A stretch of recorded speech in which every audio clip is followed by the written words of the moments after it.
दोस्तों, सर्दी की ठिठुरती सुबह थी। सूरज हल्का सा निकला था, लेकिन कोहरे की चादर अभी भी शहर को ढके हुए थी। पुलिस हेड क्वार्टर के बाहर एक फटे हाल औरत हाथ में कटोरा लिए खड़ी थी। चेहरे पर झुर्रियां, गंदे और उलझे बाल, शरीर पर फटे पुराने कपड़े। उसने कांपते हाथों से कटोरा आगे बढ़ाया और वहां खड़े गार्ड से कहा, बेटा दो, दिन से भूखी हूं, कुछ दे दो। गार्ड ने घृणा से घूरा, ओए हट यहां से, एएसपी साहब के ऑफिस के सामने भीख मांग रही है, चल भाग। औरत नहीं हिली, उसने गर्दन झुकाई और वहीं खड़ी रही।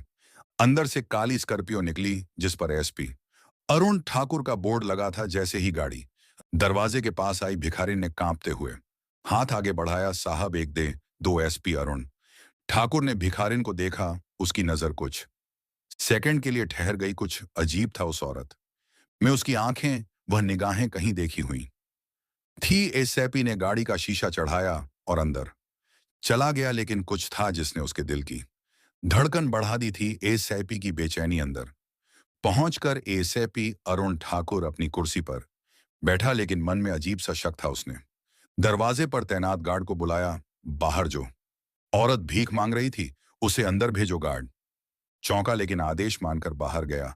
ओए चल अंदर, उसने भिखारिन को घसीटने की कोशिश की। भिखारिन कांपते हुए अंदर गई, लेकिन जब एसपी के सामने आई तो उसके होठों पर हल्की सी मुस्कान थी। एसपी ने गौर से देखा, पहचानिए साहब, कभी इसी शहर में वर्दी पहनकर आपके साथ चलती थी। एसपी के माथे पर पसीना आ गया, उसकी आंखें चौड़ी हो गई। तुम? भिखारी ने धीरे से अपनी गंदी शॉल हटाई और जेब से एक बैज निकाला। पुलिस बैज टेबल पर रखते ही पूरा कमरा सन्न हो गया। एसपी का गला सूख गया। उसकी आंखों के सामने 4 साल पुरानी यादें दौड़ गई। 4 साल पहले आईपीएस कविता राठौर, तेज तर्रार अफसर, शहर की पहली महिला आईपीएस, जिसने कई माफियाओं का सफाया किया था। लेकिन 4 साल पहले उस पर भ्रष्टाचार के झूठे आरोप लगे और उसे नौकरी से बर्खास्त कर दिया गया। आरोप किसने लगाए? एएसपी अरुण ठाकुर ने। क्यों? क्योंकि कविता राठौर एक ऐसा केस सुलझाने वाली थी जिसमें एएसपी खुद शामिल था। एएसपी अरुण ठाकुर ने अपने ऊंचे पहुंच वाले लोगों के साथ मिलकर कविता को फंसा दिया, फर्जी सबूत बनाए, कोर्ट में केस डाला, मीडिया में बदनाम किया। नतीजा, कविता की वर्दी छीन गई, उसकी इज्जत मिट्टी में मिल गई। लेकिन अब कविता वापस आई थी। एसपी के हाथ पैर ठंडे पड़ गए।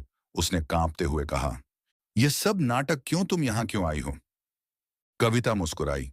उसने अपने मैले कुचैले कपड़ों के अंदर से एक रिकॉर्डर निकाला और प्ले बटन दबा दिया। रिकॉर्डिंग में एएसपी अरुण ठाकुर की आवाज गूंज उठी, हाँ मैंने केस दबाने के लिए पैसे लिए थे। अगर कविता राठौर को नहीं हटाया तो मेरा खेल खत्म हो जाएगा। पूरा कमरा सन्नाटे में डूब गया।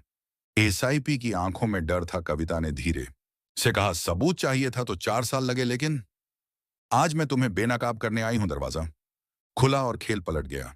दरवाजा खुला, क्राइम ब्रांच की टीम अंदर आई। एसआईपी अरुण ठाकुर, आपको भ्रष्टाचार और साजिश के आरोप में गिरफ्तार किया जाता है। एसआईपी की आंखें फटी रह गई। वो कुर्सी से खड़ा हुआ, ये झूठ है, मुझे फंसाया जा रहा है। लेकिन कविता ने आगे बढ़कर उसकी कलाई पकड़ ली। नहीं अरुण, 4 साल पहले तुमने मुझे फंसाया था, अब तुम्हारी बारी है। एसआईपी के हाथों में हथकड़ी डाल दी गई। कमरे में मौजूद हर पुलिस अधिकारी स्तब्ध था। 4 साल पहले जिस कविता राठौर को गुनहगार बताया गया था, आज वही इंसाफ दिलाने वापस आई थी। एसपी अरुण ठाकुर की आंखों में गहरा डर था। लेकिन कहानी यहां खत्म नहीं हुई थी, क्योंकि आईपीएस कविता राठौर का बदला अभी पूरा नहीं हुआ था। एसपी अरुण ठाकुर के हाथों में हथकड़ी पड़ चुकी थी। पुलिस हेडक्वार्टर में सन्नाटा था। कोई कुछ नहीं बोल रहा था, बस आईपीएस कविता राठौर की आंखों में जलती हुई आग देख रहा था। 4 साल पहले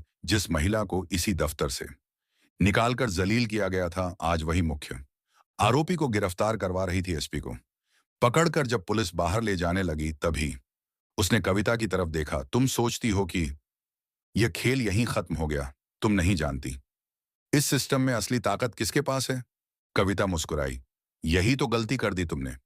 अरुण, तुमने सोचा कि मैं भी तुम जैसी हूं, लेकिन तुम भूल गए कि मैं आईपीएस हूं और यह सिर्फ शुरुआत है। एसपी अरुण को गाड़ी में बैठाकर सीधे पुलिस हेडक्वार्टर ले जाया।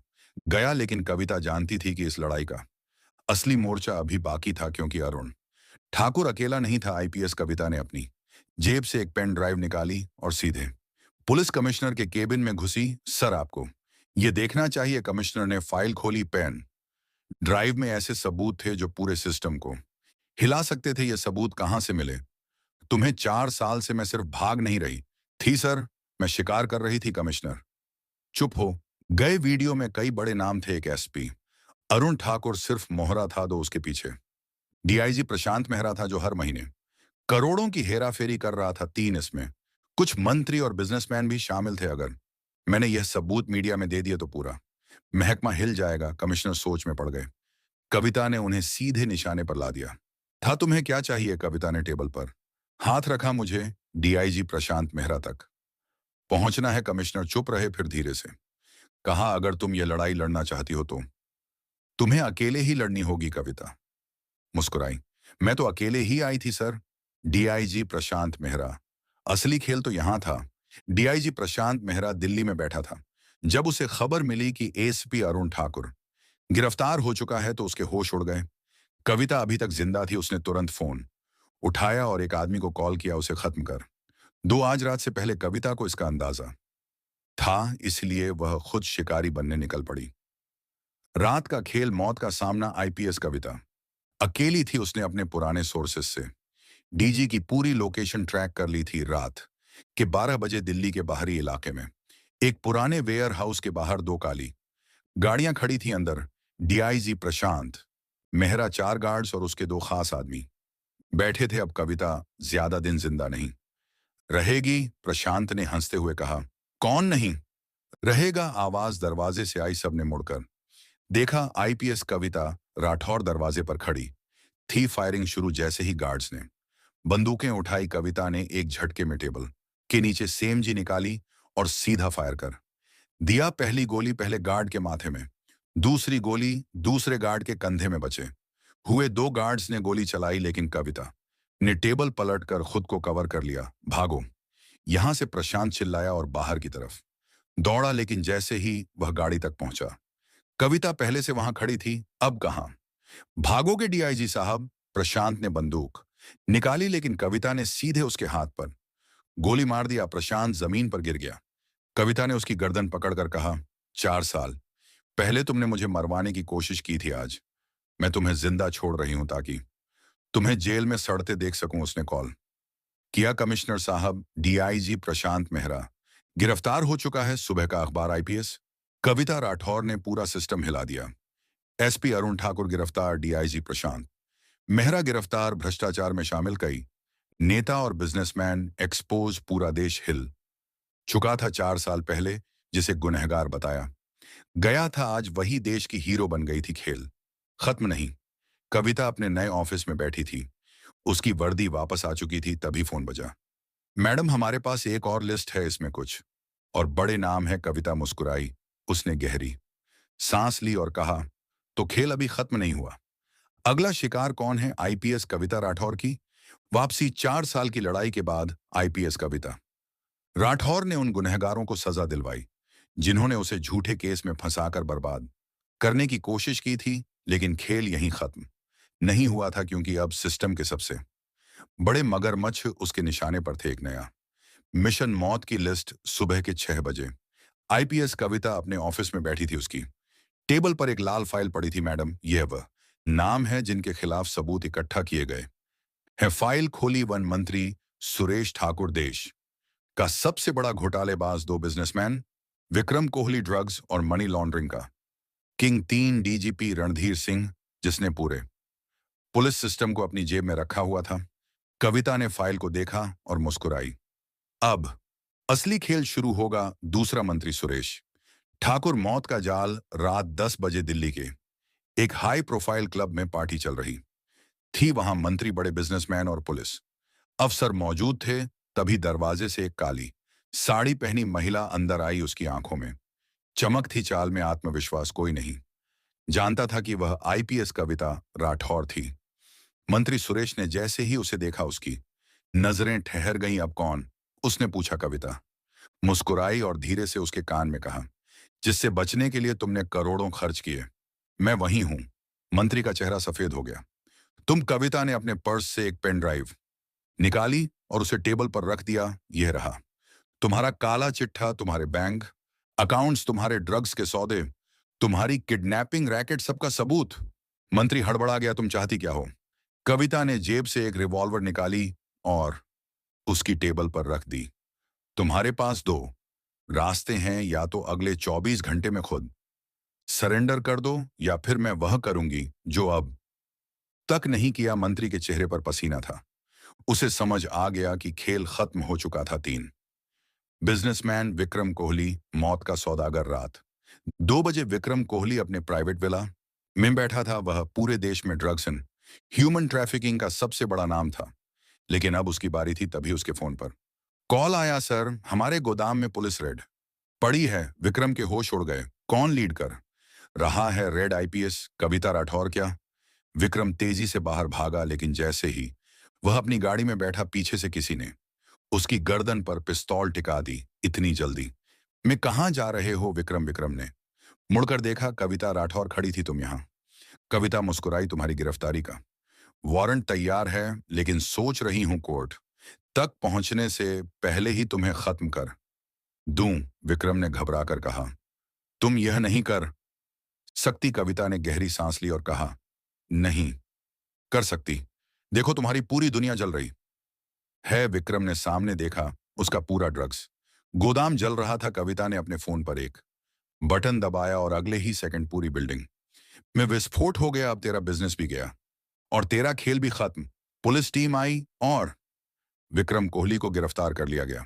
चौथा डीजीपी रणधीर सिंह, सिस्टम का असली गद्दार। अब सिर्फ एक नाम बचा था, डीजीपी रणधीर सिंह, जो पूरे सिस्टम को अपनी जेब में रखता था। कविता जानती थी कि अगर उसे गिराना है तो पूरी प्लानिंग से गिराना होगा। रात 11 बजे डीजीपी अपने बंगले में बैठा था। तभी टीवी पर एक ब्रेकिंग न्यूज आई। आईपीएस कविता राठौर ने ड्रग्स किंग विक्रम कोहली को गिरफ्तार किया। डीजीपी गुस्से से बिफर पड़ा। इस औरत ने तो पूरी गेम ही पलट दी। तभी उसके फोन पर कॉल आया। सर, हमें एक वीडियो मिला है जिसमें आपके खिलाफ सारे सबूत हैं। क्या? वीडियो पुलिस हेड क्वार्टर से लीक हुआ है। डीजीपी का चेहरा पीला पड़ गया। उसने जल्दी से अपना फोन उठाया और दिल्ली के सबसे बड़े माफिया डॉन को कॉल किया।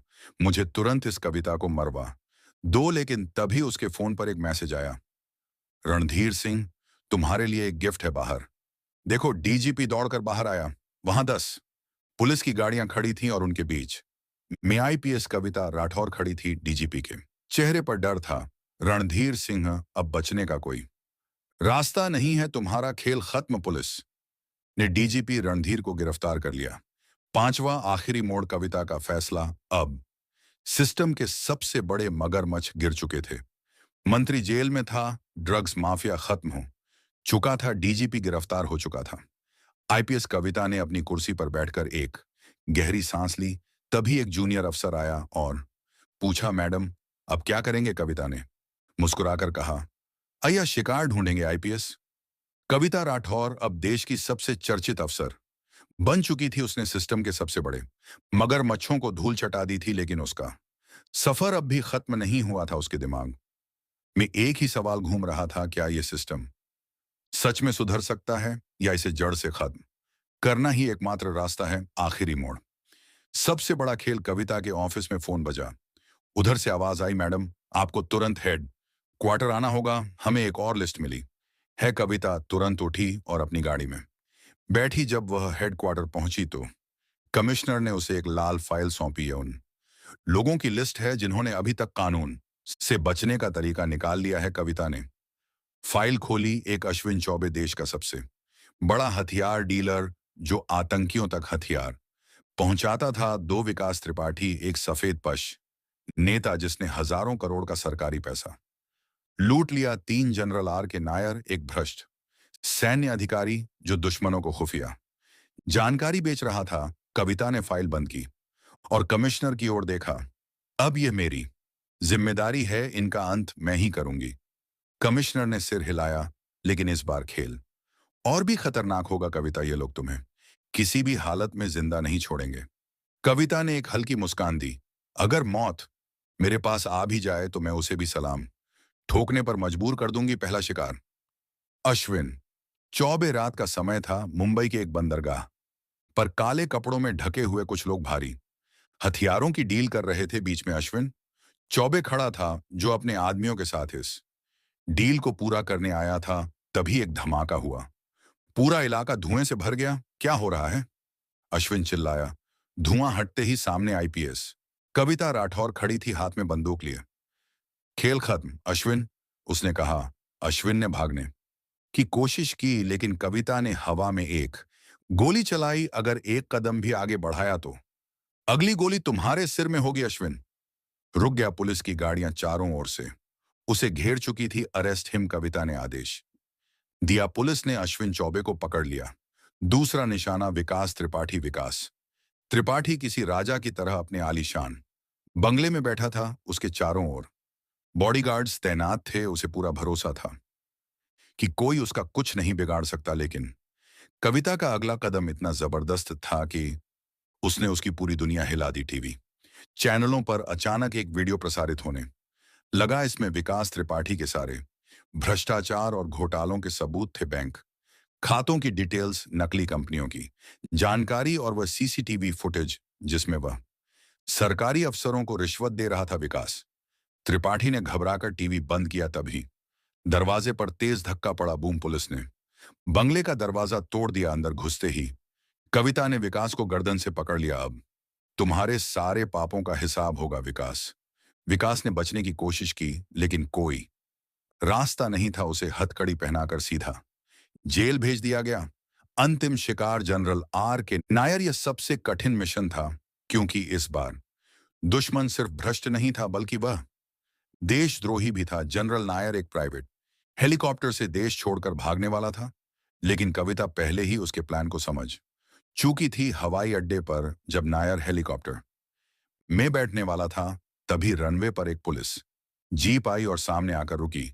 कविता राठौर उतर कर उसके सामने खड़ी हो गई। भागने की कोशिश मत करना जनरल, तुम्हारी गिरफ्तारी का वारंट जारी हो चुका है। नायर हंसा। तुम मुझे पकड़ नहीं सकती कविता, मैं इस देश के सिस्टम से भी बड़ा हूं। कविता ने अपनी जेब से एक रिमोट निकाला और एक बटन दबाया। हेलीकॉप्टर में एक जोरदार धमाका हुआ। पूरा चौपर जल उठा।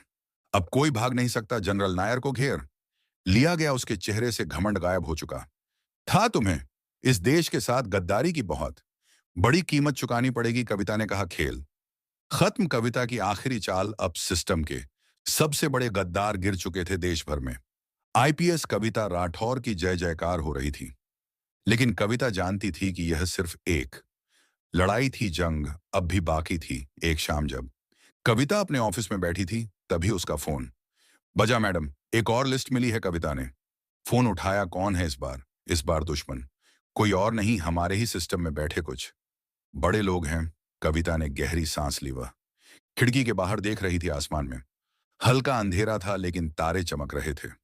उसने फोन रखा और अपनी बंदूक उठाई। अब नया मिशन शुरू होगा। आईपीएस कविता राठौर एक बार फिर अपने मिशन पर थी। दोस्तों, कैसी लगी है कहानी? अगर आपको मजा आया हो तो इस वीडियो को लाइक करें, शेयर करें। चैनल को सब्सक्राइब करना ना भूलें। बेल आइकन दबाएं ताकि आप हमारी अगली धमाकेदार स्टोरी मिस ना करें। मिलते हैं अगले वीडियो में। तब तक के लिए जय हिंद, जय भारत।